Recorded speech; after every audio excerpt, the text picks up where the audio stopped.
you guys can, oops. Can you raise your hands if you got that? CMA adjustment sheet? Anybody, did you get it? Or if you didn't get it, please put your email in the chat and we'll make sure that you get it after the class. Okay, if you guys put your email down there, we'll make sure you get it later on today. All right, because the numbers on that CMA adjustment sheet is basically what I'm going to review while we're going to do a practice CMA, so you get to understand how this works. Can they be unmuted though too, so I can talk to them, or can Yes, it only they be in can the unmute. chat? They can unmute themselves. If you guys have a question, please feel free to unmute yourself and ask Lynn the question as she goes along. We kind of want to make this a little bit more interactive once you get started. Yeah, now this is all new to me, guys. I don't know where to look, and so I'm gonna do the best I can. I'm used to standing in front of the classroom for this and it being, the interactive, but poor Eileen's been here for a half an hour now, just warming me up to this new way of teaching. Okay, so You're doing great. oh, thank you. Thanks, Patrick. So what we're going to just start with is just a little bit of an overview of what you need to do before creating a CMA, and a little bit of background on how to do it. We are going to be going into the MLS system. So if you have your computers available, that what you do, you're sitting in front of them. We're going to do a practice CMA. Okay. Crazy. The only thing is, anybody here, are we going to use one key, right? Yes. Okay. Does it matter if they're not in one key MLS? Or it's the same concepts, right? It's Matrix. We're using Matrix, yeah. So I'm not sure if the other MLS is, so Brianna's saying no, her MLS doesn't. No, the concepts will be the same though as how you make the adjustment. Outside, I said, oh, Jenny went to work today. Wait, you want to talk about the log off?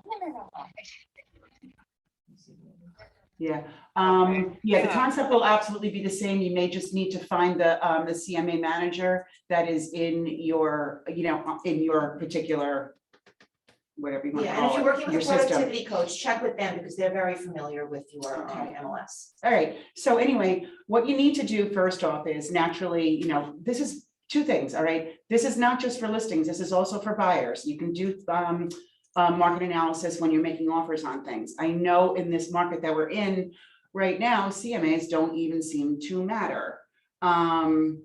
Everybody's just throwing numbers out there, nothing's making any sense. But this is a phenomenal tool when we have a regular market. Let's face it, I've been doing this 31 years. I've never seen anything like this before. I've never seen all these houses appraising that shouldn't appraise.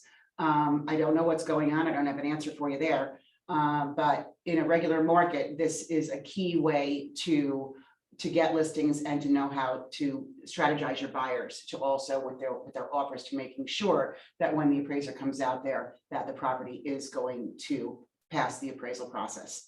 So what you need to do basically is when you're doing a CMA, you need to go back, and again, this is normal, 180 days. So 6 months, you're going to go back in closed sales.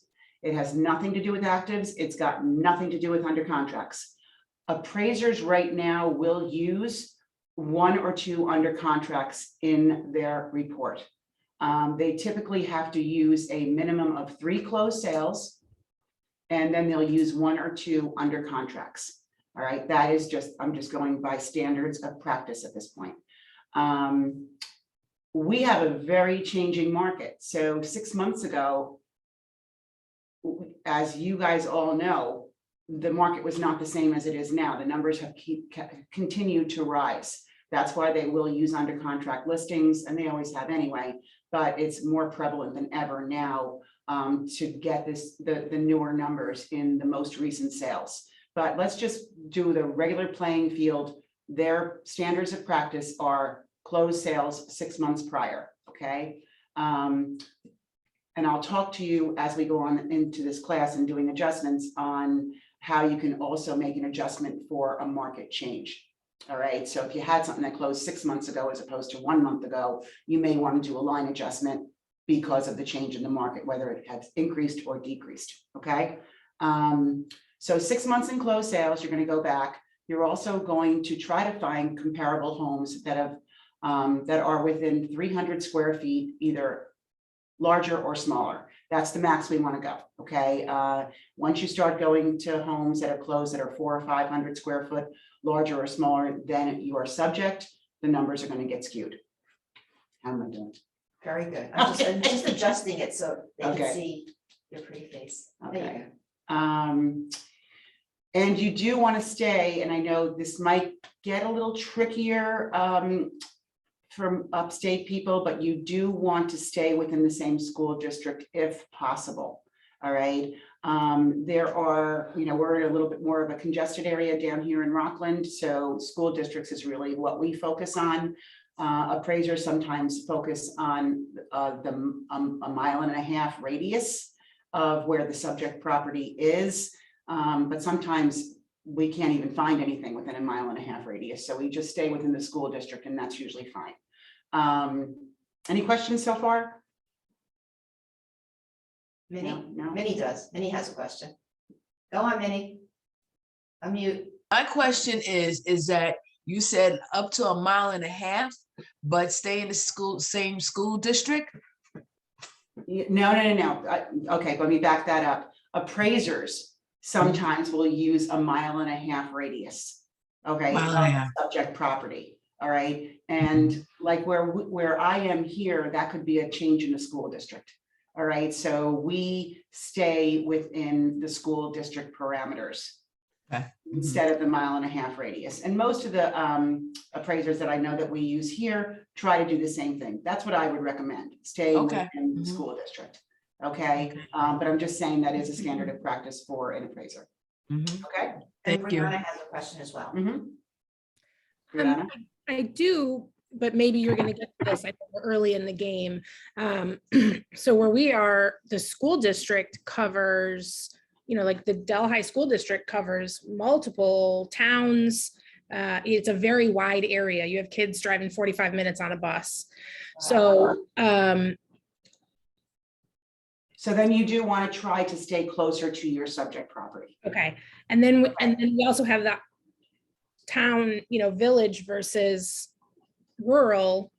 And I would stay, if you're in a village, I would try to stay in a village. And if you're rural, I would try to stay in rural. Within the same district. Did she go off? Yeah, no, I haven't. Yes, thank you. Oh, there she is. Okay, thanks, Brianna. Good question. Is that okay? Yes. Sometimes, hello. Sometimes when I'm doing the CMA, I can't really find, and I would have to bend way out because I just can't find. Sometimes, like within a mile or so, I would have to go way out, and even then, sometimes I still can't find comparables. What do you suggest in that case if we can't really find anything? Don't worry. Like I said, don't worry about that mile thing. Okay, it's that mile, 1.5 miles, 2 miles. Stay within the school district if you can. If you absolutely cannot, but you can find something in that, well, not too far out of the area that's in a different school district, but similar, we can always make adjustments for school districts if need be. If they're similar in, I hate to say the word quality, but you would know that, knowing your market area, you would know how school districts rate. So you may have to make an adjustment for school districts.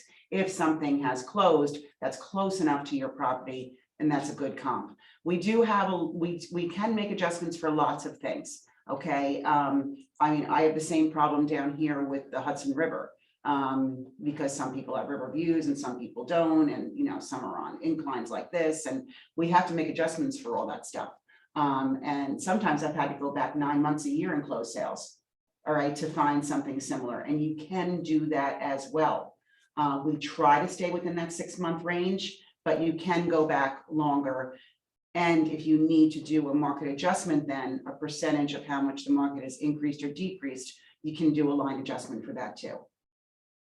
And Cassie has a comment as well. Rebecca always told us 3 miles within the same school district for up in this area. So Cassie, which market center are you in again?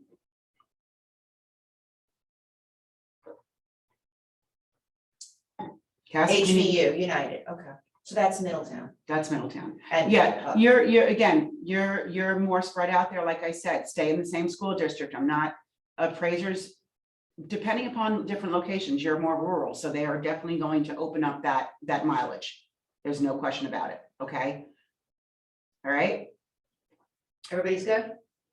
so I'm gonna Share your screen. share my screen.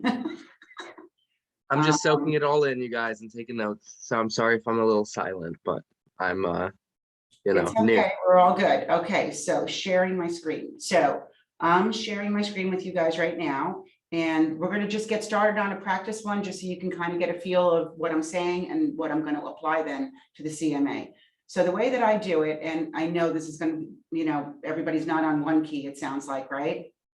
Yeah, pretty much, I think North, HV North and Oneonta, they have various different MLSs. Okay, Yeah. so we can probably work around this to make it work if you can find where your CMA manager is. But let's just roll along here and see. So always have your contact in. If you don't have it in, we can add it as we go. But your contact record, whether it be your buyer or your seller, most of the time it is your seller, just make sure that their contact information is in your system, okay? With their address, phone number, email, that whole thing. All right. So the first thing I'm going to do is I'm just going to search for why did I do that? You're good. Yeah, it's okay. Just acting differently than it does at home. So the first thing I'm going to do is just do a quick search. Okay, I'm going to go to the search bar like I normally do. And I'm going to unclick active because that's what it always defaults to. And then you notice when I hit the sold, it automatically goes to 0 to 180 days. That's that 6 months I was talking to you guys about. Okay, our system automatically defaults to that. All right, so you pick out, again, depending upon your property, and I'm going to do something pretty simple. All right, you're going to go back 6 months in closed sales. And right now, I'm not going to include any under contracts. I'm just going to include the solds because that's what we're focusing on. All right, you go down to your county, you go down to your city and town. I'm going to put Orangetown. Okay, and then over here, depending upon the style house you have, all right, you're going to try to stay with the style. Again, this could get complicated as you go when you have a more unique property, but bi-levels are kind of bi-levels, colonials, they're pretty much generic in, I think, every market center. Correct with everybody? Just shake your heads, like, even though I can't see everybody's head. I can see them. Brianna's saying no. No, bi-levels, colonials are not a common. I'm going to go by a common. We could do a Cape Cod, we could do anything. Right I mean, now, I think I can get the gist no matter what you pick. Here it's farmhouses and log cabins, but I understand. okay, so yeah, okay, terrific. Thank you for saying that. So yeah, here we're just going to do a bi-level because I know I'll have quite a few of them up there. If you click farmhouse or whatever, you probably have quite a few of those as well. I'm trying to do more narrow right now instead of doing every single style, because then I'd probably get too many homes that I'd have to siphon through to find out which ones that I want to use. All right, so I'm just going to say, okay, I know I have a bi-level. Let me see how many bi-levels that I can find. And if I have enough, that's great. Otherwise, I'll have to add another style, maybe a split level or something like that, to see if I can get the right amount of comps and the right amount of square footage for me to be able to make this CMA correct. Also, isn't bi-level and high ranch? You kind of have. Yeah, bi-level is a high ranch. It's the same thing. And again, I know I'm dealing with a larger area here. Bi-levels and high ranches are the same. A raised ranch is not. Okay, I know a lot of agents do put raised ranches in as bi-levels, and they're absolutely not the same thing. A bi-level is a 2-level home, just like a raised ranch. All right, but when you walk into the bi-level, you walk into the middle and you go up 5 or down 5. Okay, that's it. All right, the split levels are the 3. A bi-level is you go up those front stairs, you walk in, there's a landing platform, and you can either go up and down. That's it, bi-level high ranch. All right, a raised ranch is very, very different. Think of it as being a ranch that was basically raised out of the ground, like their whole basement is exposed. So when you enter that house, you have to walk up the 12 stairs or whatever to the front door, and you are on one level. All right, it's a ranch. All right, and when you want to go to the lower level, you go down a full flight of 12 or 13 stairs. Everybody got that? That's a raised ranch. I know it's made, I know that mistake happens a lot. So when you're searching for properties, sometimes they won't come up. You're looking for bi-levels. You're like, why didn't this one come up? Because the agent put it in as a raised ranch. So that just happens. I can't do anything about that. So, and here again, I'm going to go over to, so we've got the sold 0 to 180 days, bi-levels, Rockland County, Orangetown, and I'm picking the South Orangetown School District. Sorry, the daily call. Anyway, and right now, if you see at the bottom, as soon as I put in South Orangetown, you see where do they see where my pointer is? Do they see that? They should be able to. You guys see her pointer at the bottom See of where the the pointer page? is there? Okay, so it says 10 matches, right?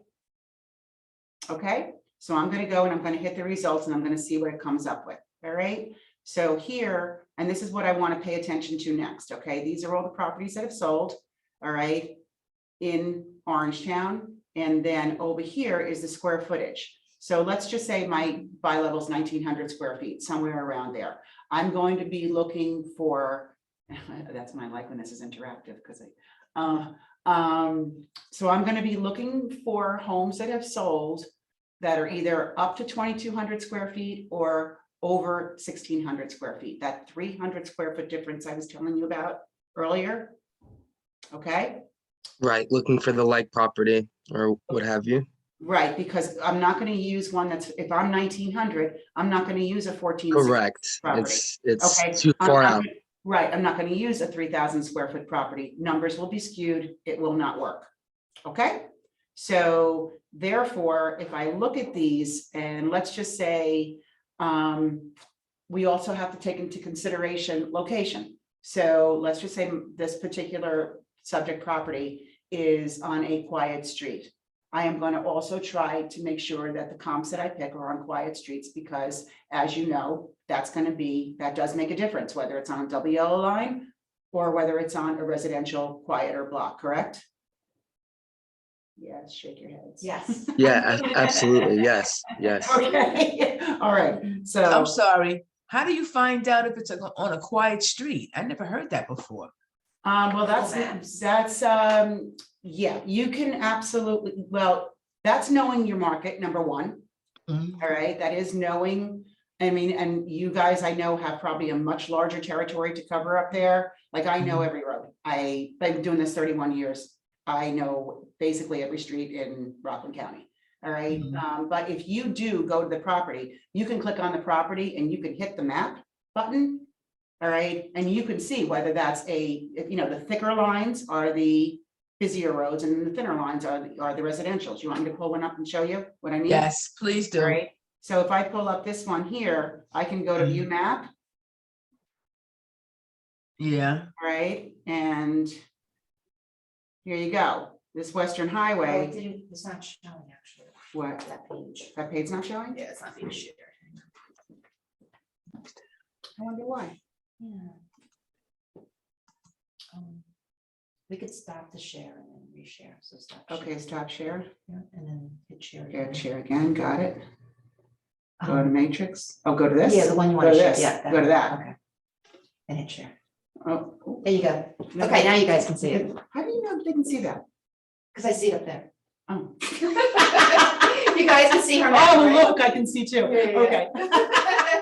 Oh, boy. I'm a genius, that's why. Oh, man. It's look the same on my screen. So here, it's a thicker road and you can kind of see the yellow line. So do you see the thinness of this one and the thickness of that one? Do you guys see that? Wait a minute. I can't even zoom in. Hold on. And I Okay, believe if you also hit satellite, I believe it'll show you the actual view, right? Yeah, satellite will. I thought I was on satellite. Yeah, I think if you zoom in, actually. Like if Yeah, you zoom. Yes. Yeah, so you I can was zoom in in the further. satellite. But see that line there? Yeah. All right, that's those are double yellow lines here, where these other streets, you can see the thickness. So see Shorn Drive, it's thinner, and this one's really thick. That Wow. yeah, that will indicate that it's a busier road. So if you don't know, absolutely use that feature before you can always just click on the property, you don't have to select it, you can just click on it, look at it and say, okay, quiet road, include it, and then check it and include it in my report, okay? All Okay, right. So now It just, is, oh, Yes, Thank I'm you. touching, now share again. okay, it's all right. It's a brief. I think I'm getting it. I think I'm getting it. Okay, so now I'll just go back to single line display. We saw this one, single line display, and it brings us back to our comps. But you can always just jump on and off these listings and read about them, look about them. It is always a good idea. I always tell people, I don't know if you guys are doing broker open houses. I know we're really not. On Tuesdays was our big broker open house day. And when agents were new in the business and not even new, it didn't matter because the market's changing all the time. But it was always a good idea to go out and preview on Tuesdays, do a little caravan, go with a couple of your friends, colleagues, whatever, and view those new listings, whether you had buyers for them or not. It will just give you a very good gauge on what the pricing is and follow it along, see what it sells for. But that's how you really get to know your inventory and how you really get to know the surrounding areas. You sound like an expert, you never know. A year later, you may get called in on a listing and, you had viewed a house down the street. You didn't sell it. You just previewed it, at either a broker open or a public open house. Stop into the public open houses. If you're new, it's very, very, it's essential, all right, that you get to know your territory. All right. And you become the market expert in those areas, because like I said, it could be 6 months, it could be 2 years. You go on something and you say, oh yeah, I saw that house. I know that house. And then also for things like this, what we're doing today, you may have to use a comp in a report later on down the road. You saw the inside of it now. You were in it at one point. Even though, again, you never showed it to a buyer, or hopefully you did show it to a buyer, but not just what the pictures are showing, but what the actual house looked like, because we all know how deceiving the pictures can be. Oh, yeah. All right. So again, very, very important to actually get inside. I had when I was shadowing the man that was teaching me the appraisal process after I had taken my courses, the problem is with the appraisers is that they do not go in all these other houses. We get in a lot of homes. They only get in the subject property. So when they're doing what we're doing here today, they're clicking off and they're saying, okay, this is a good comp, this is a good comp. They're only going by pictures and description. Descriptions can be very deceiving. All right, be truthful in your descriptions, please, because appraisers do use these things. Don't say that things are new if they're not new. Just do it the way that it should be, because they don't physically get into these homes. And I had a real problem with it, because I remember one of the ones I was doing with the man that I was working with, he was using some comps in one particular CMA that we were doing and appraisal that we were doing. And he was only giving credit. And these people had like a $80,000 kitchen. I mean, it was just knock yourself out. He gave them $10,000 for it. That's all he gave the adjustment for. And against other homes that didn't have updated kitchens, but I'm like, that's crazy. I know that house is going to sell for a hell of a lot more because of that kitchen. All right, but they have appraisal guidelines they have to go by. If appraisers start putting in like big numbers on line items, let's just say, for improvements in that, it'll get kicked back in underwriting, and they'll say it's too big an adjustment. All right, so yeah, so even though we as realtors know that a buyer is going to pay significantly more for a house that has an $80,000 kitchen in it, they're not going to only pay $10,000 more than a house that it's comping against. That becomes a little tricky. Okay. Wow. We'll go through all that. So in this particular one, I'm just going to check. Again, I know Blauvelt Road is busy. I know Western Highway is busy. I know Moisen Road is by the freight train. All right. So this one here, I know Glenwood is good. And I'm 1,900 square feet, my subject. This is 1851. So perfect. Okay. Milton Grant.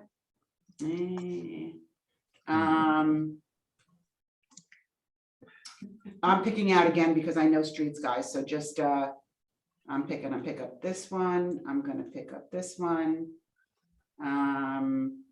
2463 is out, even though the street is comparable. Campbell Avenue is not. What, and Milton Grant is good. Excuse me, go ahead. She was just. Okay, so I'm picking those 4 out. Again, I'm just trying to speed things up here because I know those roads. All right, you guys might have to do a little bit more research when you come up with your 10 comps. You might have to go through each one, do a map. All right, but I know those roads are most similar to my subject property. All right, if you can't get, if one of those properties is like almost exact to yours, but it's on a busier road, you can use it. I'm not telling you, you can't use it, all right? But you can adjust then for location. All right, you can make a $5,000, $10,000, $15,000 locational adjustment on a line item. When we get into the report, I'll show you how to do that, all right? All right, all right, so here I picked my 4 properties. All right, down here, it says CMA. Got it, everybody? All right, so I'm hitting the CMA button. And here it either says create a new contact or pick one of my contacts, okay? So I'm gonna just, if you already loaded your seller or your buyer in already, all right, you can just select them now. Or if you haven't done it, which a lot of times I don't get to it until I do the CMA, so it doesn't matter, okay? But I'll just create a contact and I'll put Donna, I'm just making it up, okay? You need a, I always put the category, this one's a seller. You do need an email address. All right, I'm making it up. So the fields that are in yellow, you absolutely do need, okay? So first name, last name, email address, put whatever else you can in there, the cell number. I just hit show more fields. If you hit the home information here and you put in your street address, just again, making it up, it will auto populate then onto the CMA. Okay. So that's the start right there. Now you go to pages. It's the next tab. You see all these across the top here? Everybody good? We're going to go to pages. Now, mine default, all right, see this cover page? These are my selected pages. I have made these my default pages for my CMA. There's a lot more pages in there. So if you click on, you guys that are using One Key right now, you probably have a lot more pages and selected pages right now, I would think, because I've deleted a bunch of the stuff that I just don't feel is necessary to email to my clients once the report is done. So I'm going to show you just quickly. See how I have one cover sheet here? But if I hit cover over here, it's going to say cover sheet and cover sheet with a photo, because I took out cover sheet with a photo. Subject adjustments here, it's only those 2, which I already had. Comparables, it added in more pages that I don't use. So you can, by yourself, once you do this, see, you can set a default. You can take out, let's just say I'm going to take this one here. I don't want it. I can just exit out. So you can include or exclude, but all of these, I'm going to hit them all. So you see how many more. See how many more pages loaded onto the selected pages now? All right. You'll just, when you get a chance, go through these and see what you want to use in your report to your sellers, okay, or your buyers. If there's pages in there, I hate killing trees when I'm printing these things, so I only use the necessary amount of pages in here, okay? I don't, there's a lot of fluff that I just feel like you don't need, but you can just do summary list, take it out. Pitfalls of overpricing, I actually keep that one in. Benefits of using a realtor naturally, effects of overpricing. My guarantee to you, I do like, and I sign that page. But any of these, I don't even know. Days on market chart, you can exit out, whatever you want, and then you can set it as a default. All right, so when you will never have to do this again when you go into the CMA. For every report that you do, those default pages will be there for you. All right, we're going into the next tab, which is subject. I'm never on time, 10:32. All right, we're going into the subject tab now.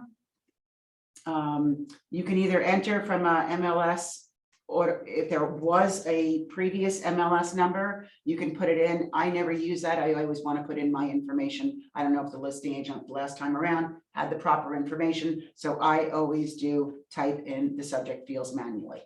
Okay? So this is, you just type it all in, and please fill it all in. It will make a difference when the report comes out. So city is Blauvelt, whatever. I don't know what number I had. 13, Wilson Ave.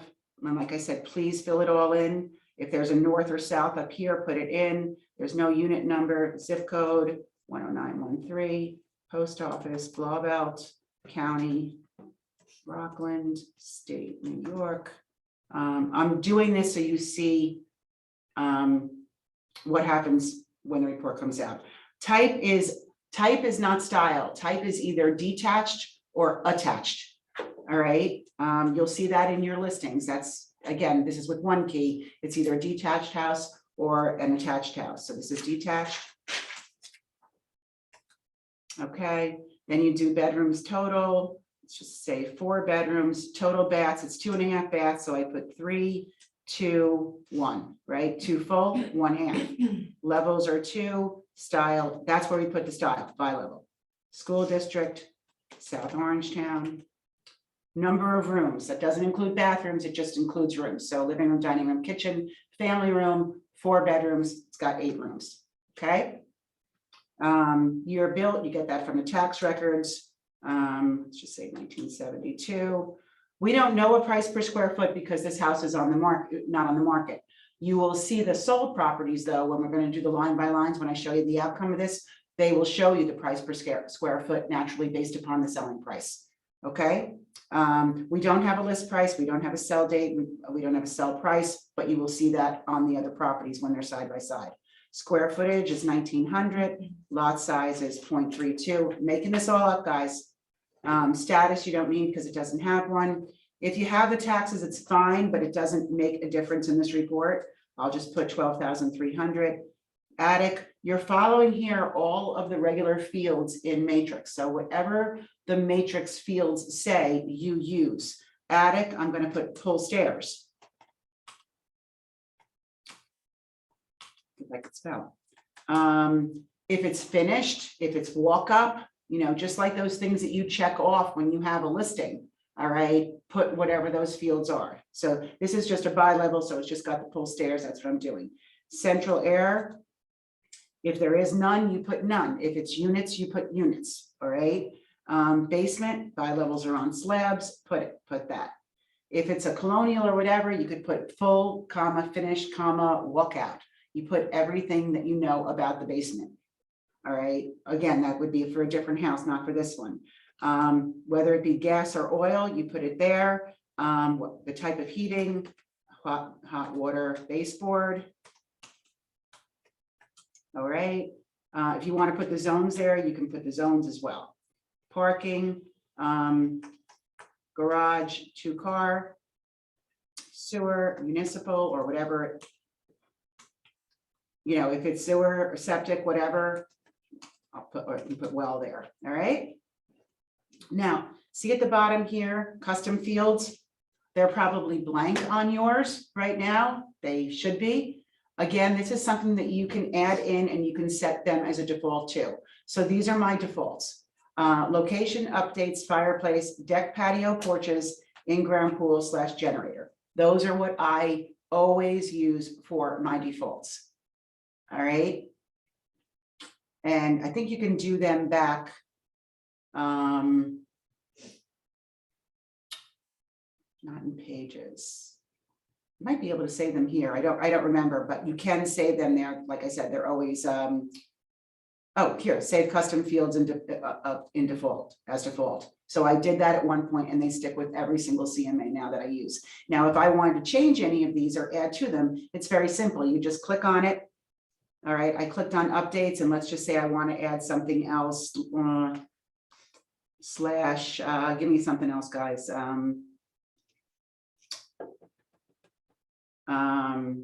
know what I want to put in. But I'm not Tennis courts. tennis court. We can put it. See, a tennis court could either add value or not. Here, so I put, see, now it shows up as tennis court. Now, if I wanted to save it as a custom field, so tennis court would automatically come up every time, I just have to click on that button. But I'm not, it's only for this thing, for this only.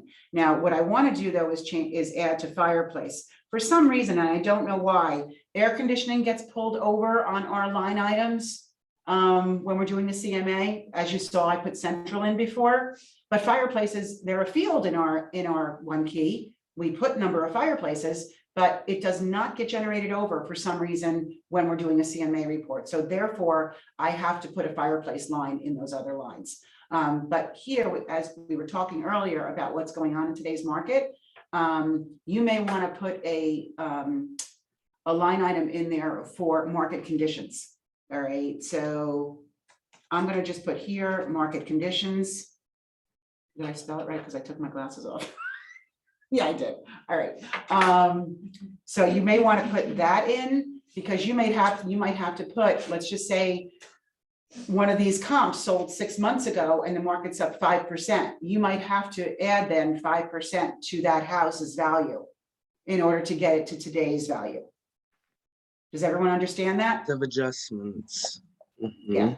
So market conditions or market adjustment, you may want to put. Actually, market adjustment would probably be the better way to do it, not condition. Oh, you mean in there? I know. Yeah, market adjustment. And I'm just doubling it on mine because, you know, I mean, I could have just, actually, I could have put it right here. Let's just do it this way because you guys are blank. Market adjustment, I'll put it, because I don't need a locational field right now because I know that all of my homes are on quiet streets. So I don't need a locational one. And then I'll take it out of this one. So I'm not Overlap. So I'm not trying to work with two different numbers. Okay. So market adjustment updates, tennis court, fireplace, deck patios and porches, in-ground pools and generators. All right. So everything is all filled in here. And now I go to a cover sheet. What I try to do you see that this, because I filled in over here, Donna Brownell, 23 Wilson, because I put it in her contact record when we were adding her in the beginning, that auto filled. All right, doesn't matter if you did it or not, you can put it in right here, it doesn't matter. Try to make a good practice of when you are going to a house, take a picture of it when you get there, because it's going to look nice on the front of the report. So just before you go in, it's a nice day, snap a picture. If you forgot, go back, drive the next day, get another one, whatever. But you'd want to upload a picture as well of the home. It just looks more professional. Now we're going to comparables. These are the ones that I picked out in this for the CMA report, correct? So I'm just going to check on all of them over here. All right. And then I'm going to go to adjustments. And this is where the work begins. All right. So this is how it starts off for you. It pulls over the status sold, it pulls over the price, it pulls over the adjusted price. Notice how price and adjusted price are exactly the same because we haven't made any adjustments yet, correct? God, I really hate this Zoom stuff. All right, there's two ways of doing this. You can either do it in this mode, which is adjusting for each property by their bedrooms first, by their bathrooms, by their full baths, and then keeping going this way. All right. Do you see how you can do it? Yeah. That way. Oh, yeah. I don't like, particularly, I like to work on one house at a time. I don't like to do the square footage of each all at the same time, the property size. So what I do, and again, this is just my preference, you can do it this way, no problem. I like to do it in detail mode. See the difference here? Oh, yeah. All right, so That's way better. I'm working on one house at a time because I need to go into that property. I need to look at the pictures. I need to read the description if I wasn't in that home, and I just want to focus on one at a time. Okay, so this is side by side. So this is why I was telling you also, all this stuff that I filled in, all right, is here. All right, if I had left some of this blank, it would look funny against the comp because the comp pulled in all these fields. And if I left some of them blank, I'd have nothing over here. All right, so you want to fill in everything, okay? I don't know why it said no data on that. So the first thing we're going to do is, and we don't adjust for this, just so you guys know, if one house has, they're similar in square footage by 300 square feet, right? 300 plus, 300 minus. If one has 3 bedrooms and one has 4 bedrooms, I don't care. I'm not making an adjustment. Okay. We go by the square footage. Basically, I'm saying you can't double dip. So if it's 3 larger bedrooms or 4 smaller bedrooms, it's not going to make a difference in price. We're going to use the square footage. So I very rarely ever adjust for number of bedrooms. Once in a while I will, but it's rare. Okay. Here, if it's a 2-bedroom house versus a 3 or a 4, I will absolutely make an adjustment for that because a 2-bedroom home is considered functionally obsolete in an appraiser's eyes. So you can do like a $15,000, $20,000 adjustment if it's a 2-bedroom house, okay?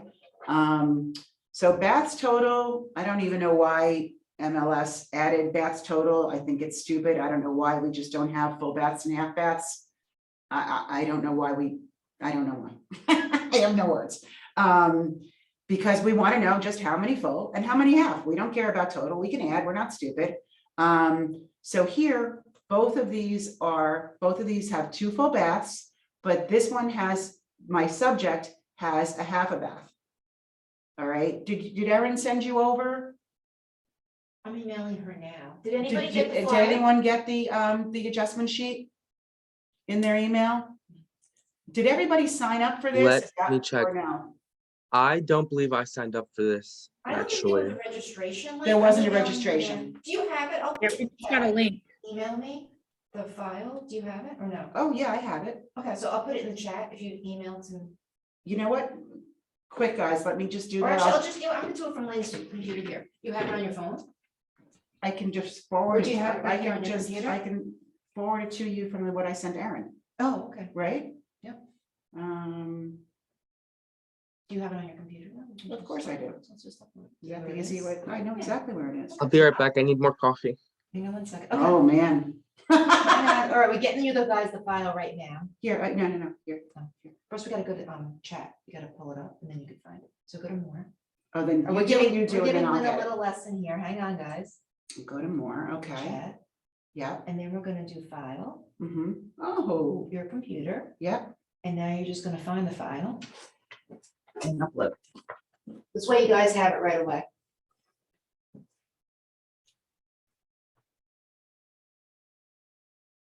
Here you go. You put it in. And I hit open? Do I hit open? Click Yeah. on it and I hit open? Yep, and you guys should have the file. We could download it right there from the chat. If you have any issues, let me know. We'll make sure you get it emailed. Okay? Did everybody see that come through?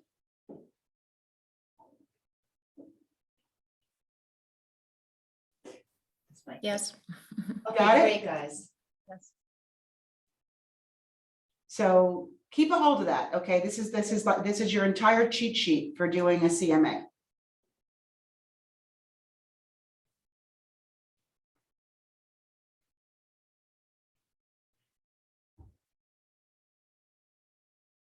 And if you have any issues downloading, just let us know. We'll make sure you get it emailed instead.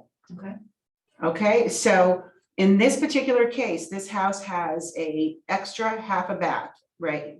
Oops, am I back on? Do they all see me? Yeah, Kayla, what's your last name, just so I Oh, make sure we good. get your email in there? If you could type it in the chat, that'd be great. All right, so the first adjustment we're gonna make is here, because my property, my subject has an extra half a bath and the comp does not. So basically saying that if what we're trying to do is we're trying to make all these properties that have sold as similar to the subject as possible. And the way that we're doing that is by numbers. This is all a numbers game. And this is how you can kind of win your seller over as well. You're not giving them just an opinion, you're giving them factual numbers and what an appraiser is going to do. So it's taking the pressure off of you coming up with just a price out of your head. You're just saying, no, this is, I've done this side by side. I've compared to the other homes, and the value of the property is going to be in a range of this and this based upon the other closed sales and the amenities that the other properties has had. We're making them even. We're trying to, as best as possible, make them equal to the comparables that have sold, okay? So we don't, here, this house did not have an extra half a bath. If the house had an extra half a bath, it would have sold for, and it's on the sheet, $7,500 more. Okay, that's the value of a half a bath. The value of a full bath is $15,000. So I'm adding it to the selling price of this property. Okay, Brianna has a question. I don't go know if ahead, she's Brianna. on. Yeah, She just answered it. oh, okay, all right, Okay, great. okay, because now I'm saying if it had a half a bath, it would have sold for more. So it's a plus. We're going to be plussing, we're going to be minusing. Okay, so that's field number one. These are all buy levels, South Orange County, you don't have to go there. Now, 19, the next one we're going to do here, I don't care about what age the house was built. Remember I told you that the square footage price would have, what comes up in the comps? All right, when the closed sales, because we have a closed sale. So you don't do anything about that, it doesn't matter. But here, now my subject's 1,900 square feet and the comp is 1918 square feet. So we take that 18 square foot, it's very, very little, all right, because that's the difference between the two, and we times it by $50. That's on your cheat sheet. Okay. Now, in this particular case, the closed sale is better than the subject. So it's a minus 900 because it's bigger. So it's better. So we do a negative. All right. If it's worse, we add it. If it's better, we subtract it. The comp I'm talking about. Okay, everybody? These are all very small adjustments actually here. A lot of times the appraiser won't even use $900 because it's so minimal. All right. The next field we're doing is the property size, 0.32 and 0.35. So it's a 0.03 difference, right? And we're going to times that by 44,000. And that comes out to 1320. So again, it's better than the subject. Are we going to add it or are we going to subtract it? Subtract. Correct. So it's minus 1320. Okay. Here, attic, I had pull stairs. This is full, doesn't make a difference. They both had central air. You'll see on the cheat sheet though, if they didn't have central air, there'd be an adjustment for that. Okay, both slab, both base, both had 2-car garages. Now this one, and again, this is going to be the next line down here, because I put water well and the comparable has municipal water. This is going to be something that is going to be territorial as well with you guys. Most of us down here have municipal water, municipal sewer, but I know in Orange County and that you have well water, you have oil, you have septic systems.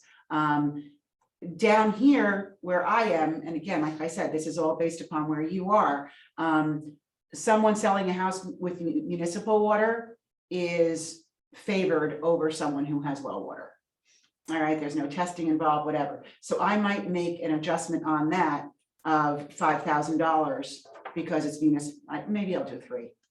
You can kind of make this up, okay? So again, it's better. So I would take this, I would make a line item of 3,000. All right. Market adjustment. When did this one close? All right. So I don't know when this one closed. So let me go back. This is for Reedy Lane. I can just flip back here to comparables and jump up to Reedy Lane. That's why I like to do it in this format. I can just go to it right here, go down to the bottom and see that it's sold in, it only sold last month. So I'm not going to do a market adjustment on this. All right. Mind you, even though it only closed a month ago, it was in contract when? In February. All right, because everything goes back 3 months from there. So even though it closed a month ago, this deal was done a few months ago. February, there really wasn't a market adjustment, so I wouldn't do anything about it. But if it was back in November or in October when it went into contract, I might be making a market adjustment here. Okay, just to make it clear on that. So while I'm here as well, if I didn't see this house, I'm sorry. go ahead. Is that just because it's already been more than a couple of months, more than a few months? It's already, sorry, can we hear me? Would Yeah, you I make that can. adjustment? Would you make that adjustment just because it was already more than a few months? It was 4 or 5 months, 6 months that. Yeah, if it went into contract, like I said, if I looked back at this and I saw something that went into contract in October, let's say. April, that would fall off. Let's say November.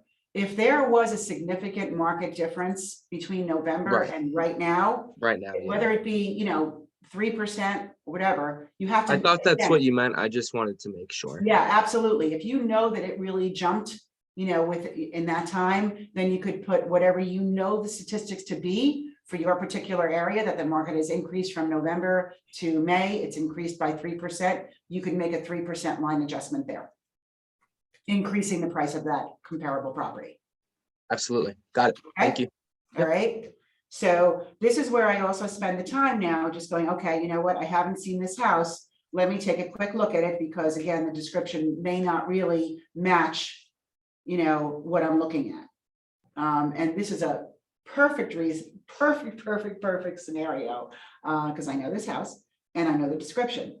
So this got a great in-ground pool, whatever, but go through, look at, your house, what it looks like. And now compare it. It had an updated kitchen, granite countertops, updated bath, hardwood floors were all nicely done. And you just go, this is what you do. Not many pictures here, only 15. Always with your listings, try to do the 36 pictures that you're allowed, okay? That's just on a side note. So look at the description here.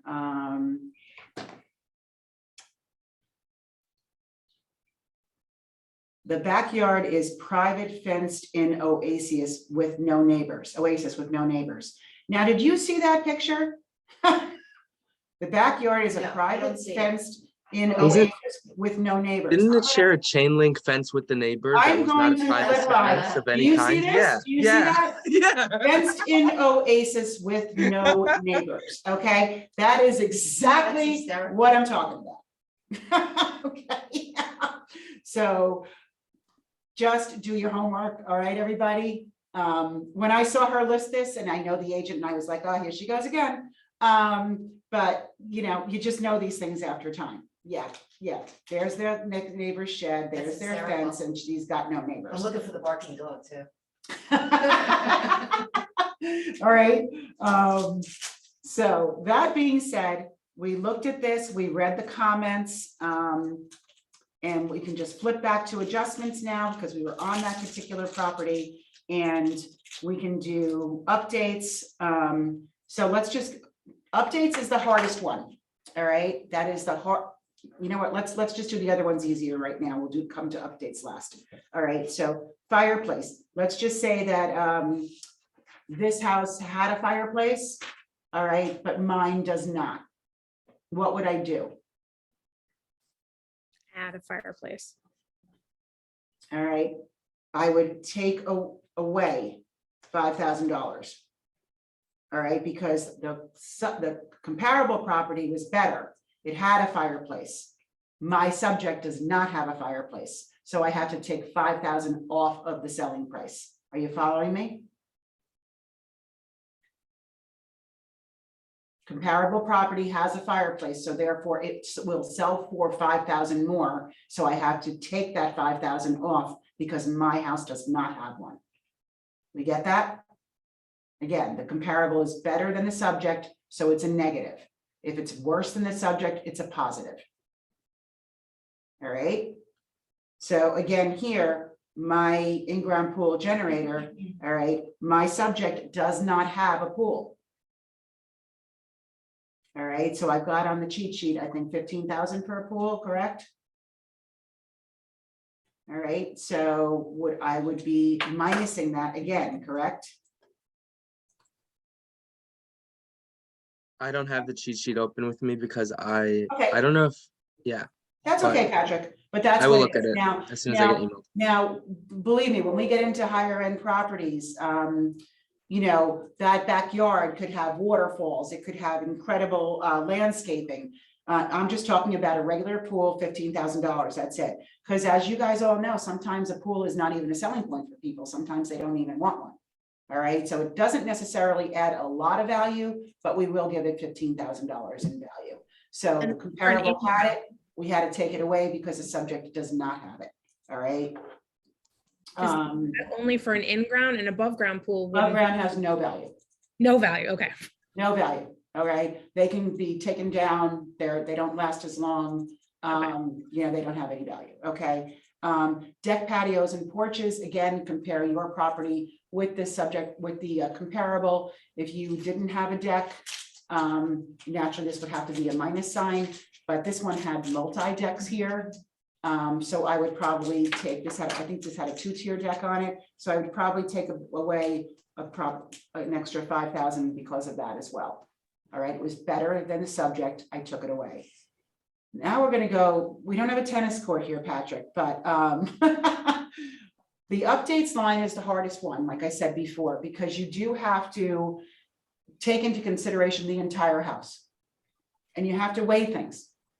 So there are things that you see and things that you don't see. So let's just say they had an updated, you know, the subject property had a brand new boiler, but the comparable property had one new bathroom. That can kind of be a wash. All right, because they're about the same expense, correct? All right, so what I'm saying is write down everything. One might have vinyl siding, a new roof, a new kitchen. The other one might have new windows, 2 new bathrooms, and new central air. You have to lump this all into one line. And I know it's not easy, but the rule of thumb is whatever it cost the homeowner to do, it's kind of like a car. It's half the value. So if the roof cost $12,000 approximately, it's only a $6,000 improvement. All right, but you've got to weigh each house next to each other. If one had a new kitchen and 2 new bathrooms and the only one, and that was their only difference, and your subject only had 2 new bathrooms but not a new kitchen, you might only do a $15,000 adjustment. But you have to put it all in: windows, central air, heat. All of it has to be. That's why I said I like to work on one property at a time, not in that other mode that I showed you to begin with. Wow. So I like to get one done at a time. It's a lot. All right, that's going to be your biggest struggle. And that's why I said your pictures and the descriptions, if the descriptions are correct, will help you if you physically have not seen that house yourself. Okay. So let's just say we did all this and our house is better, all right, than the other property. Then we would be adding it. So let's just say our house has $40,000 worth of improvements compared to the comp that we're using. All right. So it should sell for $40,000 more because of the updates the subject had compared to the comparable property. All right. While I'm doing all these numbers, I don't know if anyone's noticed, the number at the bottom is constantly changing. I don't have that. All right, because it's adding and subtracting for me. Okay. I'm done with this one. I go to the next property and I'm going to be doing the exact same thing. All right. Brianna has another question. Oops, go ahead. Hi, Brianna. Sorry. That's okay. Okay. So I see where we're doing upgrades. The question I have is if we're looking at a house that that's similar, apples to apples, but one house is I don't know how I want to phrase this. It's not that there have been updates done, but one house is just in better shape. I mean, you have somebody, you've had a single farmer living in this house and it's grimy versus. You can adjust for grimy, just put it in updates. And is that just something that you adjust with your heart or? Yeah, if there's really no difference in age of things. Right, like you're But comparing. just condition. Right, You're basically saying, right. yes, you would just make an arbitrary adjustment there. Okay? I mean, a house that's grimy can get cleaned up. Yeah, You know, I think Brian, I think they mean like, what if it takes like an army of people to clean the house? yeah, Like, I mean, just a difference, maybe this house was the same when it was built, but this house has been maintained, this house has not. So you can move into this house and live in it just as is. This house needs a new kitchen, this house needs. okay, no, but it needs a new kitchen because the kitchens are basically the same age and one is just grimy and one is Right, clean. one is But gross. the kitchens are the same age. Right, I have a question. I wouldn't adjust a lot for that. I mean, if it's, we do, of course, our buyers, that will affect a lot more than the actual age of things. If a buyer sees well-maintained, they will pay more for it. Right.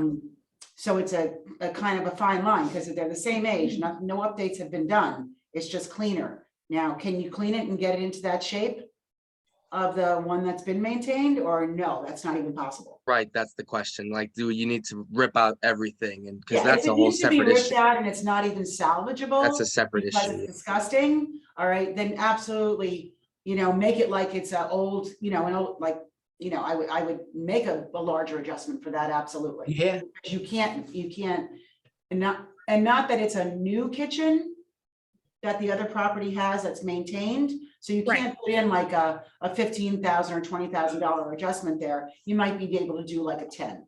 right. I guess that's my question is there room in here for your perception? Absolutely, What absolutely. would be- And like I said, all these updates of mine that I do it by, just knowing what contractor prices are. And my opinion, just like you're saying, is this salvageable? Is it just cleaning up or whatever? Or no, I can't even, it's the same age, but I can't even, I can't bring this back. It's gone. Right. So condition updates and condition are basically the same thing. Okay.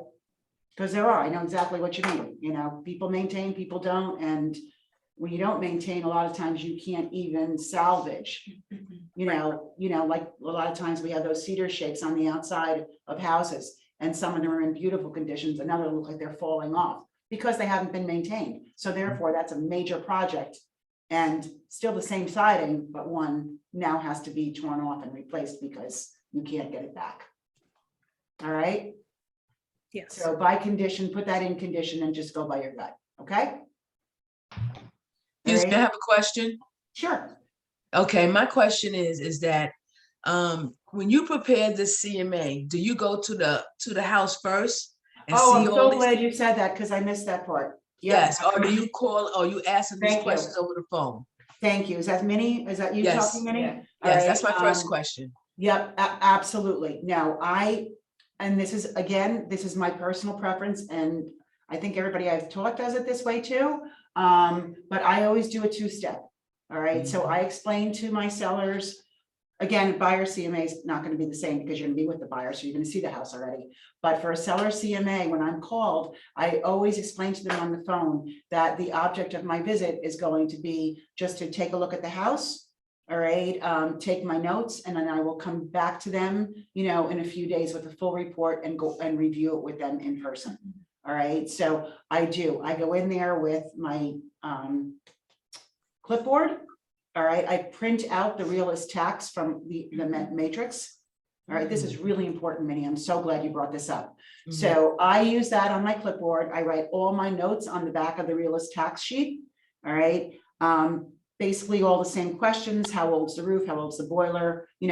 How many zones is the boiler? If they updated the kitchen, what year?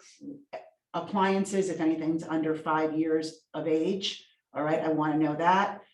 The central air, if it's been updated. And what you really, if you're a good listing agent, you have to know if any improvements were done on that property and if the seller got the proper C of Os for them. Oh, yeah. Oh, yeah. All right, that is key. I have this, I can't tell you how many times a year with my listings that my people have to go and get permits before I can put it on the market. And you can put it on the market while the permits are out. Yes, you can. Okay, that's not a problem, but you certainly don't want this to show up where, but I didn't have to get a C of O for my deck. It was the same size. I replaced it with on the same footings. There's no difference. Sorry, you need a C of O. All right, you have to. Wow, we still need a CO anyway. Yes, you know, again, this is by municipality is, you know, with you guys, I don't know, you have to know your building codes. All right, so in all of Rockland where I deal with, it doesn't matter if you replace that same deck, all right, you had to get a permit and a C of O for it. And it will come out 5 or 6 weeks later when you're in contract and all of a sudden violation comes up on the house and now the seller has to start that whole permit process. And that can take, as you know, architect has to come and draw it. It can take 4 or 5 weeks. And especially right now, with interest rates rising the way that they are, buyers don't want their lock-ins to expire. Okay, so you have to be that professional that goes in there and says, you know, if there's a fireplace and it looks like it wasn't there for original construction, or you don't see it in the tax records, because the tax records will say number of fireplaces in it. If you say, did you add that fireplace or was that originally here? All right. If it was added, do you have a C of O for it? All right. But it's fireplaces. It's a lot of people take, especially in bi-levels, they take half baths, they turn them into full baths. Did you get a C of O? All right. Decks are always predominant. Wood burning stoves. Excuse me? Wood burning stoves. Wood burning stoves, they need. Yes. Again, you have to that know. was CO. You have to know your municipality, like here where I am, in Orangetown, where this particular property is, if you put new windows in, you need a permit and a C of O. But in the adjoining town next to me in Clarkstown, if they're replacement windows, you don't. If you're changing the size of them, you do. If you're putting a second layer of roof on a home in Clarkstown, you do not need a permit. If you're doing it in Orangetown, you do. I like this though, because you know what? I've always gone on the appointment and done, you know, got the list in there. That's how my aim is. But the thing is, the way you did it so detailed, I think we will be standing out because we didn't rush to just go get something signed. We wanted to prepare ourselves and present to the seller the proper information. So And you're not that's guessing, important. right? You're not guessing, and you'll see at the end of this where I'll show you what I usually do. But you're not just coming up with a price off the top of your head. These are numbers. This is what an appraiser is going to do. And you want, when all is said and done, when you get into contract and the appraiser comes out, the last thing you want is for that house not to appraise. All right. Yeah. Again, we are in different times right now. People are waiving appraisals or they're making appraisal contingencies in the contracts. All right. We're doing very creative things right now. This is not normal. All right. No, it's not. No, it's It will not. go back to normal. All right. Please do. Yeah, believe me, we're all praying. Yeah. But So in this- reference to this tool- updates, I'm sorry. Go ahead. But this tool takes the pricing off of you.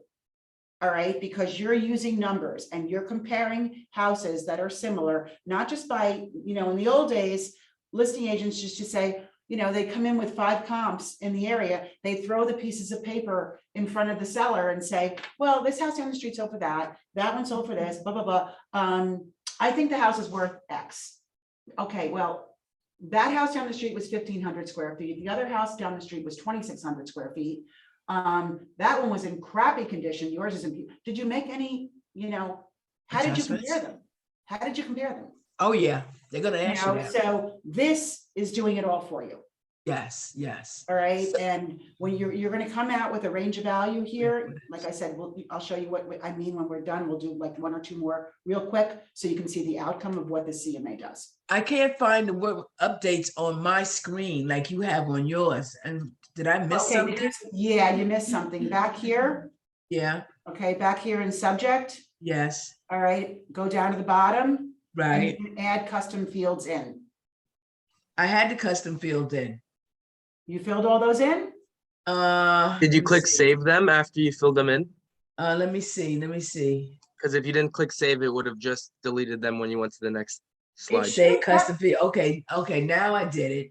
Now I'm gonna go back to adjustments. And they should stay, okay? I still don't see update, but we'll talk later. I'll figure it Yeah. out. Play with it, yeah, because it should be there. So let's just Yeah, do I this, like because I know I don't want to take you guys too much. Okay. Right already. All right, Mhm. let's just do one more. I've got 4, but let's just do one more so you can see that what's going to happen here. So again, we don't do bedrooms, total baths, I don't care. Before you Go do that, ahead. someone actually had another question, I'm sorry. Cassie wanted to know, how do you deal with acreage when when doing a CMA? We were there, we did that Oh, you did it already. Okay, We did it already, but we're gonna do it again on this one, so just pay attention, okay? thanks. All right, and it's on the cheat sheet too. So in this particular case, this one had our subjects 2 full baths, the comp has 3 full baths. So again, the comp is better, so we have to take money away, correct? So we're gonna minus $15,000 because that's what a bathroom is worth. Mhm. All right, now this one, our subject had 1 half bath, but this one didn't, so we're gonna add 7,500 because our subject was better. All right, so really it only comes out to be between these two, a $7,500 adjustment, correct? We minus 15 and we plus 75, so now we're only at a 75 total. Don't pay attention to that, I'm just calling it out. Here, we're gonna go down to, we don't care about the year built, we don't care about, try not to use new construction, guys. If your house isn't new construction, if your house is 30 or 40 years old, don't use new construction. Those numbers are way off, okay? 2016 and 1900. So we take the 1016 and we times it by $50 a square foot. I use $50 a square foot here. Some areas may be only $35 a square foot. If you can get a hold of an appraisal of one of your properties from your buyers, they can request them from the lender. All right, you should take a look at those just to see what numbers they're using in your locality. Okay. Ooh, I'm sorry. Wow, what a suggestion. I'm sorry. Yeah, let me be nosy. Oh my Yeah, God. no, I had it's a like, good you know, reaction. I to get that, them, too. I get them periodically when a house doesn't appraise, because then we can ask, just saying, you know, I want to see that appraisal and I want to see what comps that the appraiser used in that report. I had a terrible one when COVID first started. I mean, my list to sale was, my contract to appraisal price was like over $100,000. And we were right at market value with my house, but the appraiser came in with an appraisal $100,000 less than what the buyer was buying for it. And when I got a hold of that report, because I said, you know, it's ours, we paid for it. I didn't, excuse me, the buyer did. So we got it from the buyer's lender and I looked at it and I'm like, is this guy out of his mind? My house was on a cul-de-sac. He used 2 sales that were on major thoroughfares that had closed almost a year ago. Now we were in the beginning of COVID and prices were going up and we're like, what in the world did this guy do? It got thrown out. It got completely thrown out. All right, but if you can get your hands on an appraisal, and like I said, you can easily get it on if it doesn't appraise. But you know, if you have a good relationship with your buyer, you know, with any of your buyers after you're, you know, under contract and you get the appraisal, you can ask them for and just say, listen, I'm just trying to learn what, you know, can I get a copy of the appraisal report? Okay, because they own it. All right, they own that appraisal report. They paid for it. All right, so here in the and high-end properties, like I said, I use $50 a square foot across the board. Some areas may use $35 a square foot. If you're looking at a high-end property, you might be using $100 a square foot. All right, when you're using these, when you're doing this square footage adjustment. So for the point of this one, I'm using 50. So this house is bigger, so I'm going to minus 50,800 for that difference. Now, the question was the acreage here. All right, we're at 0.96 and 0.32. So we take 0.96 and we minus 0.32. We come out with a difference of 0.64. Correct, everybody? We're going to take the 0.64 because that's the difference in size, and we're going to times it by 44,000. And Is that's that your area, or is that everybody should be using 44,000? 44,000 everybody uses. That's an acre. Can you, okay, each acre you're saying? Yeah, an acre is 44,000, just short of 43,000 square feet. So that's why we use that number. Oh, it's Right. the footage, it's not the value of an acre. Yeah, Okay. and right, it's the footage. And we can get into some, you know, we can get off track with this too, because, and again, upstate, it's going to be a little bit different for you guys. Down here, 0.96 of an acre is huge, all right? But this is gonna be a major adjustment, and I do call this out to my sellers as well. So this is gonna be a minus 28,160 adjustment. That's a huge adjustment. All right. With acreage, you also have to look at, again, comparing apples to apples here, is all of that usable? Is it wetlands? Is it? But where's the value coming in for the acreage? It's coming in right there. It's a $28,000 adjustment because this property on Milton Grant was a flat piece of property, and so is the one of my comps, but someone would be willing to pay $28,000 more for this because it's got that much more property. Right, so where are we getting the like dollar per acre? Where's that number? It's not dollar per acre. I took the 0.96 and I minused out 0.32. The difference was 0.64. That's the size difference between the two properties, 0.64. And then I times it by the $44,000 and that became the dollar value. So it is $44,000. No, it's 44,000, not dollars. It's 44,000, not dollars. Okay. Just use 44,000. That's an acre. Okay, an acre is 43 something, 838 or something like that. Square feet. Okay. Take my word for it, works. Right?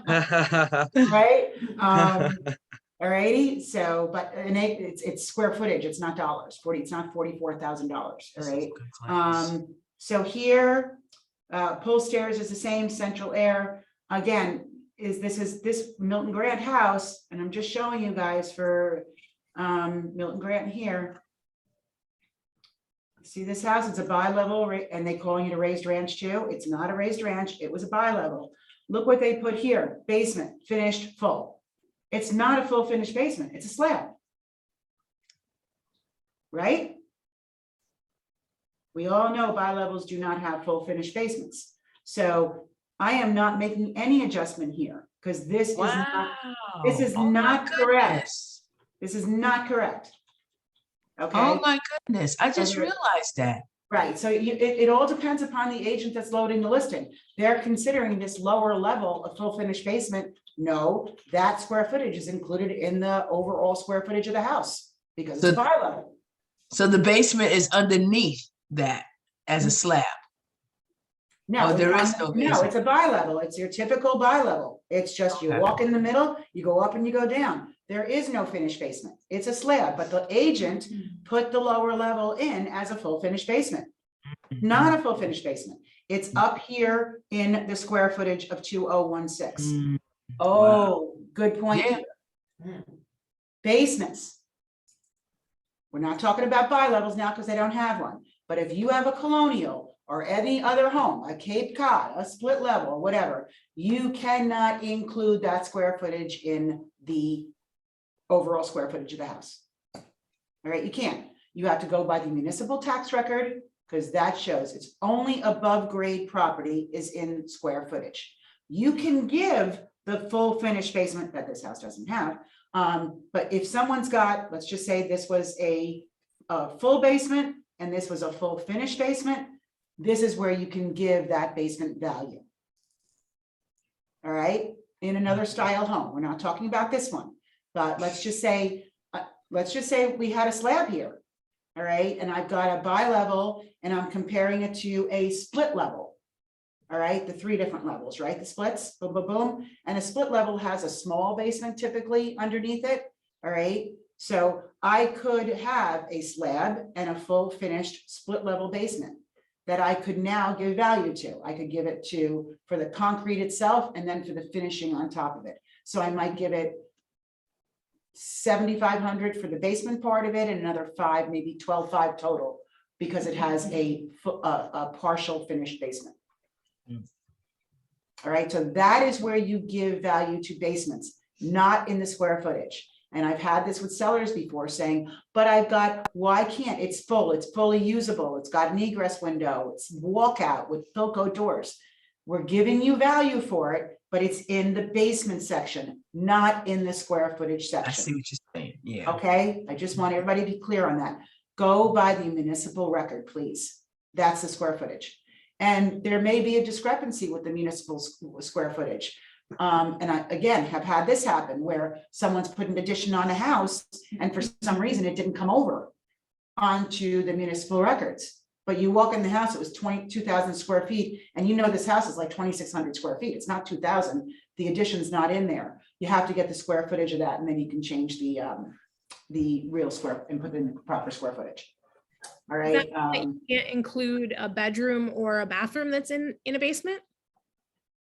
You can absolutely include the bathroom. All right. A bedroom, it only can be included if there is a second means of egress. If there's a window in it, in the bedroom, and if there's a second means of egress. Otherwise, that's not a bedroom. It's a fire hazard. Right, but if it's a, Yeah, you can include, okay. yeah. Better make sure that you have a C of O for that finished basement. Okay, we're having major problems down here where our building department is checking our listings. All right, yeah. and if we're putting in a full finished basement, they're checking their files to see if there's a C of O in there. So if I know my sellers do not have, and I can sell anything right now. All right, buyers are taking anything. They're like, I don't care if there's a C of O. In my area, the building department doesn't go into the house, so they would never know. I have to have my sellers put curtains or cardboard in the windows because the building department peeks in the windows. All right, so again, know your district, know what's going on. But in a case where my sellers have a full finished basement with no C of O, all right, and they're saying they're not going to get one. And again, this is only these times because buyers will buy anything. I cannot feature that in my listings. I don't take pictures of it and I don't talk about it in my description. It's just a big surprise when the buyers show up at the house. You just put Okay. full. You just put full basement. That's what you would put, I right? just put full basement, yeah. I can put in the member remarks, and I actually do this, that the basement is finished. It's a full finished basement, but seller does not have a C of O, nor will they be getting one. So the Okay, so that would be in the agent remarks, not in the agent remarks only, not in Yes, the public exactly. remarks, agent remarks, Okay. because the building department can't see that. Yeah, All right, so anything like that, if you know that, like I had one 2 months ago, that I knew the shed was too close to the property by 3 feet. I put right in the comments, in the member remarks comments, shed is a violation, it's too close to the house, it's being sold as is, it will be the buyer's problem. But disclose is all I'm telling you, disclose, so it doesn't become a headache later on, all right? So here we know this isn't a full finished basement. They do have the same amount of garages. And then here, I'm just gonna make up numbers. Let's just say, again, our house has got many more updates. I'll say like $60,000 more between roof, furnace, central air, bathrooms, kitchens, whatever. I'll lump it all in because I want that number to go up. It's got, our house has a fireplace. Our house has decks, patios, porches, whatever. I'm just making numbers up, and no in-ground pool. This number just went up to 531 now. I'm going to make this quick because we're really running over here. So I'm going to go to pricing now. I'm not going to do the other comps, but I'm going to show you something. All right, so I did pricing, I did finish. By the way, guys, every once in a while you're doing this, just hit the save button too. This is the save button. If you go in and go out of this, it will not save it automatically for you. All right, so I always just periodically, like once I get all my comps set up and everything and it's ready to go, I save it. Then I might come back to it and do adjustments, and I'll save it in between adjustments as well, just in case it gets lost, okay? It's always just good to have.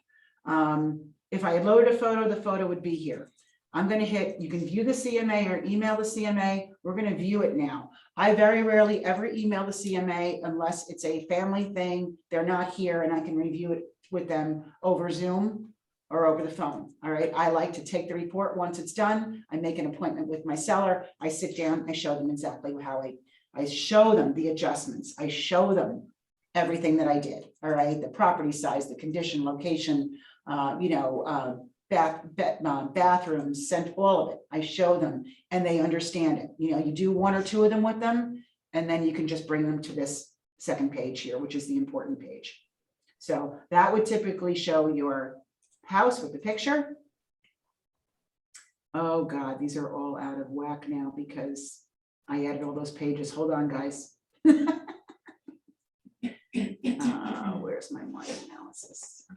See how it's, see now in the report, how it's showing, that's why it's nice to have the picture of your subject property, because it's gonna show now line by line what you adjusted for. We didn't do this one on Glenwood Drive, therefore there's nothing here. See, this is blank, but we did this one on Milton Grant, so you're seeing these numbers. And then we did this one on Rini, but we didn't do this one on Gaiadeca, so there's no numbers, all right? But it takes the bottom numbers for each one, all right? If I had done adjustments on this, it takes this number, this number, this number, and this number, and it pulls it into the front sheet. Then it gives you all these, see, these are all just fluff stuff that you have in here. Hold on, I'm looking for the real important sheet that is my second sheet in the report. I should go back to my defaults, it would be a lot. But easier. what we're seeing now is the addition of all of those All extras those on pages, top of the remember I was defaults, telling right? you? Yeah, all those Got pages. it. I see why you take some of these You out. see what I mean? Do you see what I mean? Yeah, hold on one second, because I really don't want this. Let me go back to pages. Restore defaults. There we go. Now I'm gonna save it. All right. Well, that looked really easy. Yeah, it is. All right, now I'm gonna view it and it's gonna come up the way I want it to.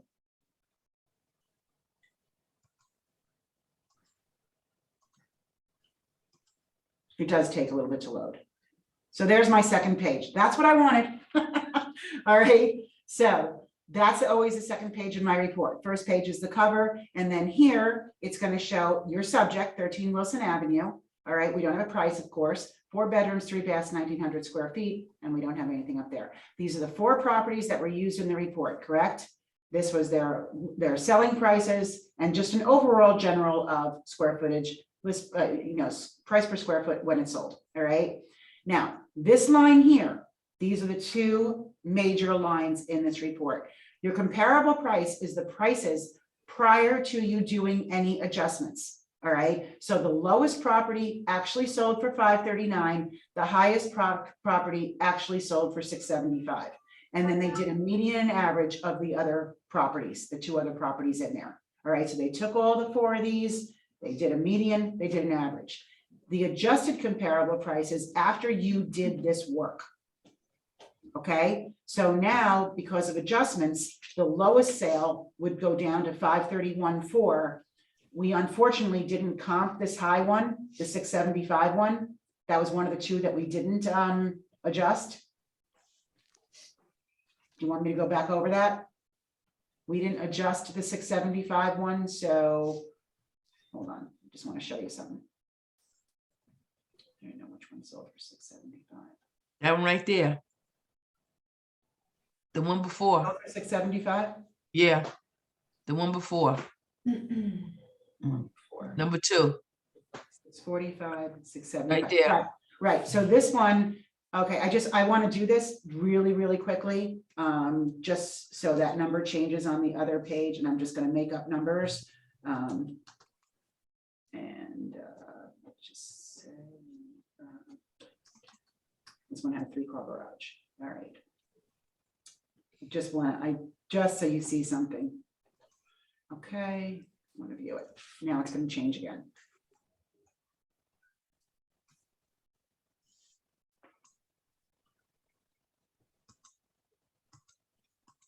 There you go. Okay, because I did that adjustment. All right, so now, and this is where you focus on your sellers. This is what it was prior to me doing the report. We had a low sale of 539, a high of 675, median average in between. After I made my adjustments and tried to make these properties as similar to yours as I could, these are now the numbers. We have a low of 531, we have a high of 662.5, and a median and average somewhere in there. Okay, these numbers will probably be a lot tighter than what you're seeing here. All right, because we didn't really do, we were just kind of throwing numbers out for updates and that. All right, but they normally would be a lot tighter than this. And this one here at 539 could have been like a real handyman that maybe I wouldn't have used in the report if we were really doing this really focusing on what we were doing here instead of just grabbing. So this one might have just been in, because look at where, the other one sold it. Actually, 539, 540. We had 2 in the 6s and 2 in the 5s. So again, we would look at these numbers, and then you're going to make an educated guess now based upon you being the market expert on where you think the house is going to fall. Was it in as great condition? Is it going to sell for somewhere near this high, or is it going to be somewhere really in this median area? All right. And again, these numbers would be tighter, guys. This is not, this could be up to, 575 or whatever. And this might be a 650. So your $75,000 difference. And then you really have to look at what your current market is, look at what houses are out there right now that you're competing against, because the actives will matter. You want to position yourself to sell before the actives. And again, we are in such a crazy time because the actives are only active for what, 1 weekend? And they're gone. I know, right? What? 1 hour. Yeah. Well, they don't accept the offers, unfortunately, in 1 hour. They make you wait until Monday or Tuesday. Yeah. But you do want to see what the actives are too, because those are selling right away. All right. So where are those numbers? But it's the adjusted comparable price is what you're going to focus on. And if you can explain to them, this is before I made adjustments, this is after I made the adjustments, and then you just basically say, I think you're going to fall somewhere, and it may not be between the median and average. You may think that this particular house is going to get towards the higher end. All right. I always tell my sellers, especially in this market, price it where it belongs. If you go by the numbers in my report, I know it's going to appraise. We're not going to have an appraisal issue. All right. Price it where it belongs. Let the buyers drive it up. That's the market we're in now. The market we were in previously to this, I used to pad about 2 to 3% onto my listing price for negotiating. I don't do that anymore. I haven't done that. Yeah, it's the starting price now. All right, but we are in unprecedented time. But just to know how to do this is really, really important. I need the sheet. I couldn't open up that sheet. Can you please email it to me? Yes, later today I will email. I was able to convert it to a regular PDF. Oh, okay. That one did open for me. Yeah. You might want to try that one mini. Was anybody able to open the one that I put in the chat, the PDF? I couldn't open it up. You in couldn't my- open the second No. one also? I put a Sorry. second document in. Yeah, it's fine. I'm gonna email everybody later on this afternoon. Lynn, do you use the RPR? Nope. Really? No, I don't. I always use this. And the RPR might be fine. I just, there's so many factors involved in this. Like I'm putting on a house for 1.6 right now, and the house next door to it Excuse me. is a dump. Oh, wow. Oh, wow. Right? I mean, it's horrific. And it's probably it could be a 1.5, 1.6 house as well, but the lawn is overgrown. There's dump trucks in the driveway. There's Oh, a Lord. hole in the garage roof. You think this is going to affect my seller? It's absolutely going to affect my seller. So there's things with the RPRs, and even like Zillow, Zillow does the whole radius. They'll do whatever it is. I think they do a 1.5 mile radius. And numbers are so skewed. They don't know the condition of these houses. They don't know the neighbor next door. They don't know. They can't see any of this stuff. But the So RPR, I don't think the RPR does a school district too.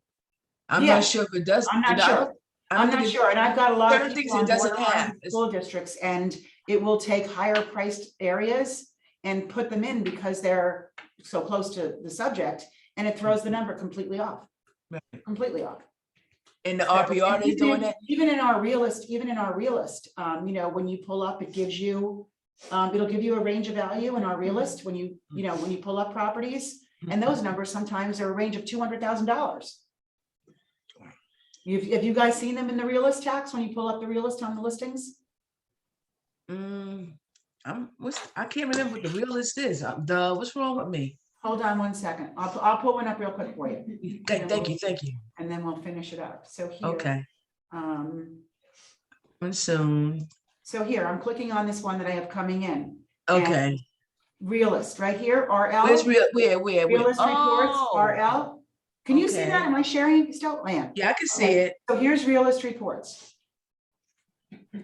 Click on that. And this is the thing that I tell you I print out. This is this is what I print out and bring to my sellers when I take my notes.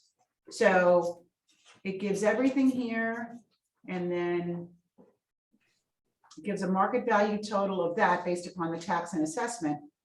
But then if you go down, oh, tell me this one's not, look at the real average market, 525 to 604, with a real average market of 564.9. Okay, look at my list price.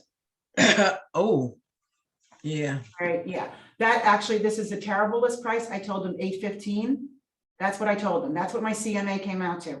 I said, put it on at 815, somewhere around there, let the buyers drive it up. We've got 4 people involved in this family property, and they don't want to pay attention to what they paid attention when I first sat down with them. But as the weeks went by and they did their staging and they're taking out, a house around the corner came on for $1.3 million. That is completely overpriced, ridiculous, in an area that's having some changes happening. And they were 875, then they told me they wanted 950. And I am so sick of losing listings because I've been like, hesitant, just saying, you know what, but I really don't think it's a good idea. You're going to over, and then they'll go to somebody else because somebody else will give them a higher number. I'm just saying, you know what, you want to do it? Go ahead, knock yourself out. It's your choice. It's always their choice. I'm here to guide you. I'm here to tell you, where I think it's going to come in, where I know the appraisal will keep you. Even though people are waiving appraisals, tons of them. All right. Yeah, But I think my job is to be the professional here to guide you in the right direction. Ultimately, it is your call. What you want to put the house on the market for, it's your call. I just don't want to hear the shit. you sound like Rebecca yesterday telling us to let them loose sometimes so that they learn to listen to us. But the problem Just let 'em is loose. that, that whole impact is right in the beginning. That first week or two is critical. Yes, it Really, is. it's really the first weekend is critical. And I know now. I'm learning it myself now. Yep, Not I until know it's What if now. they might end up selling it for $850, but at least they feel like maybe they could make more. And it might take them. But the buyers are driving right now. If you're not entrenched in it like we are, all right, we know what's happening out there. The buyers are pushing this price up. All right. Right, exactly. I would rather have 10 offers to pick from than be on the market for a month and have to reduce. I wonder why I can't Right. see it in I'm with MLS you on over that. here. I can't see. I pulled it up, but it's not coming up as a listing. What's not? 68 South Highland. It's incoming soon. You guys, I am Oh. sorry to go, but I have something I have to take No, care no, of. I'm going to be taking it before- off too, Patrick. So thank you so much Amazing. for Thank you You for know what? having us. zooming This in. was great. This was really It great. was I a really do. great class, great. Yes, Yes, it super, is. I gotta so give much. it to super, you. super good. I Yeah, and if you learned guys just so on much. an end note, if you have any stumbles or problems or whatever with this, just pick up the phone, call me. I'll help you through. Now I it. can be a pain now. Okay. I will call you. Awesome. Awesome. I'm also working on pricing a property. But I feel like all the surrounding properties are so way overpriced because people are just moving up the prices. So Yeah, but are they active and not selling? no, they sold. I only use sold, Okay, but I don't know. you got to go by those sold numbers. Yeah. Yeah, Lynn, don't go by, whatever you do, don't go by the active numbers. This is a prime example of a seller just going, well, I just put one on. I'm like, it's not going to sell. I don't know where she pulled that number out. I do sometimes do the in contract. I call up the agent and I ask them that I'm pricing the property. Could you just tell me, did it go close to asking or above or whatever? Yep. Most of the time, they're going to offer the information. Yes. Most of the time. Always do that. If you have a good relationship with the agent, or even if not. No, even agents are never. I am always very cooperative. Whenever an agent calls me up, I'll give them a range because we're not allowed to tell them what it's sold for. No, they're just going to tell me, yeah, it's a contract over, or it's pretty close, or. Yep, exactly. They're never going to say, oh, no, Definitely do we that. accepted an offer And way that's below. also, right, and that's also another way, as we were talking about, like doing open houses and visiting properties. It's not just about the property too, it's about getting to know the agents that are out there. Because the more True. you know, you have better relationships with them. As time goes on, you'll cross that path, they'll remember you. It makes a difference when it comes down to doing business. For sure. I also realized if they if they accepted an offer way below asking, they're gonna answer, I can disclose that information. So that I always know, okay, it's probably way below. Yeah. Anytime it's close to asking or above, they offer the information. Yeah, they, most of the agents that I've dealt with, most of them are pretty good with it. Under contracts are important because that's really showing what's happening now. So if you can get that information and you can include, actually in this CMA that we were just talking about, you can, if you have under contracts in there and you got the selling price of them, you can actually include them in the report. And then remember those line items at the bottom that you can add? Right. All right, if you know what it's sold for, let's just say the house was at $700,000 and you know it's sold for $750,000, you can take those extra adjustment lines and you can put price adjustment and you can add the $50,000 there. Right. So it's automatically pushing up because the report is only going to go by the list price Right. on an Right. under contract because it doesn't have a sale price. So therefore you could add that extra 50 in. Yeah, I'm gonna redo it now. I'll redo the CMA now and see if I get a tighter number. Yeah, get those fields in, okay? Yeah, I learned a ton of information. Okay. I still Brianna, can't get my updates. I don't know why. Something I did wrong. I don't know. I don't know. you're it's on one something. key? Yeah. Mhm. Brianna, did you have a question as well? I just, you had said that if we had questions, we could call you, but did you give your number? Is your number in the chat?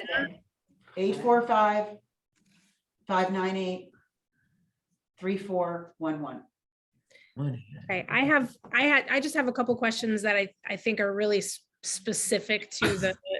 more Yeah, updated so you know what, if market. you want to call me on that later, I just have a couple of Yeah. appointments back to back now. That would be great. Unless you feel it's something that other people will benefit from. Not now, not later, not Are we- ever. Is everybody else with questions that are done with questions that are not specific? Okay. Is everybody done with questions that are not specific, just general questions?